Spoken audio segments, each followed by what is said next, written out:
नमस्कार, मैं हूं मोहम्मद आसिफ और आप देख रहे हैं SPN 9 न्यूज़। सिंधिया को लेकर इन दिनों खतरनाक चर्चा हो रही है।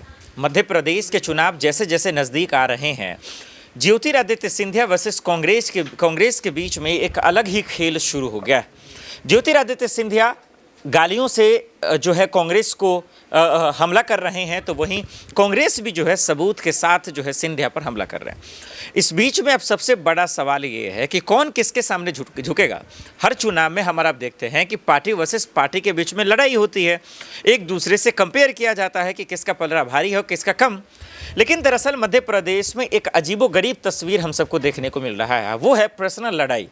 एक तरफ ज्योतिरादित्य सिंधिया राहुल गांधी कांग्रेस को लेकर हमलावर हो रहे हैं, तो वहीं कांग्रेस भी बीजेपी को छोड़ सिंधिया पर हमलावर हो रहे हैं। चलिए इस पूरे खेल को समझते हैं कि आखिर इसकी शुरुआत कैसे हुई, इस लड़ाई का जड़ क्या है और आखिर इसमें जीत किसकी होगी, ये समझने का वक्त आपको आ गया। जरा इस रिपोर्ट से समझिए।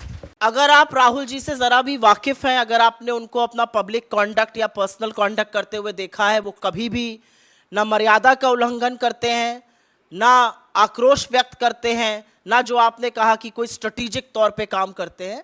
लेकिन जिस तरह की बयानबाजी उन लोगों ने करी है, चाहे वो कांग्रेस पार्टी के खिलाफ हो, चाहे राहुल जी के खिलाफ हो, उसकी हम जितनी निंदा करें वो कम है। ये सब लोग वो हैं जो कांग्रेस के बिगेस्ट बेनिफिशियरीज थे। ये सब लोग वो हैं जिन्होंने अपने अंतिम चुनाव 84 में जीता था, आजाद साहब ने अपना अंतिम चुनाव, और जब तक राज्यसभा में बने रहे सब कुछ चंगा था। जब राज्यसभा खत्म होती है और घर का लगान देना पड़ रहा है मोदी जी को और एक किताब को बेचने के लिए, वो आजाद से गुलाम बनने पर तुल गए हैं। ज्योतिरादित्य सिंधिया, कौन उनको राजनीति में लाया? One of the youngest Turks, सबसे कम उम्र में मिनिस्टर बने। आज वो जाके उलझुल बातें कहते हैं, ये उनका चरित्र दिखाता है, ये उनका जो असली चाल चरित्र चेहरा है वो दिखाता है। और मेरा अपना मानना यह है कि कांग्रेस से जब कोई बीजेपी में जाता है तो ये जो आइडियोलॉजिकल समरसॉल्ट है, ये जो आइडियोलॉजिकल वैचारिक गुलाटी मारता है, ये सिर्फ वही कर सकता है जिसको या तो बंगले के लिए समझौता करना है, किताब बेचने के लिए समझौता करना है, जमीनी विवाद को खत्म करना है। अन्यथा यह संभव नहीं है, क्योंकि हमारी वैचारिक विचारधारा और भाजपा की विचारधारा में जमीन आसमान का, रात दिन का फर्क है।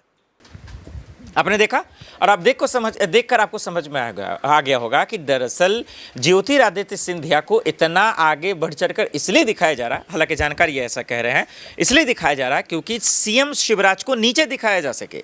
एक तबका तो ये कह रहा है, दूसरा तबका ये कह रहा है कि भाई दरअसल बीजेपी की सरकार तो सिंधिया की वजह से बनी और उसका ही चर्चा नहीं होगा तो फिर मध्य प्रदेश में बीजेपी की सरकार कैसे बनेगी। अब इन तमाम सवालों के बीच में एक्चुअल जवाब क्या होगा ये तो जनता ही फैसला कर देगी जब चुनाव होंगे, और देखना पड़ेगा कि सिंधिया को लेकर कांग्रेस कब तक शोर शराबा मचाती रहेगी। देश दुनिया की बाकी खबरों के लिए देखते रहे SPN 9 न्यूज़। नमस्कार।